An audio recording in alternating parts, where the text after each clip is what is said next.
Ffe ng'abalimi b'omu bizinga bwe tutema ebinazi byaffe ne tubipima ne tubiteeka ku mmotoka, bwe bisigala bivunda ate ne kilogulaamu ne zeesala n'osanga omulimi afiirwa. Kye tusaba MP abazze batulobingire ffeeri ennene esobole okuba nga esobola okutwala ebinazi ebyo byonna tuleme okufiirwa. Y'ensonga lwaki olaba nti ng'abalimi tukaayanira lwa ffeeri eyo ennene olw'obutafiirwa.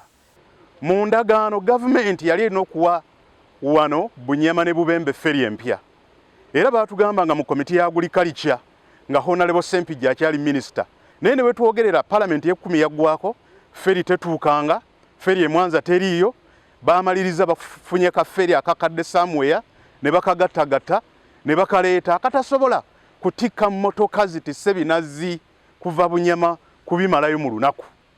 Ate era ennimiro gye zinaakoma ogenda nga zeeyongera abantu okukungula, kaffeeri akakadde kajja kuba tekamalaako. Kati nayagadde komiti erabe ebintu bino ekakase n'amaaso gaayo ensonga ze tubadde tubannyonnyola. Download the app on App Store or Google Play Store now. Vision Digital Experience, the future of media.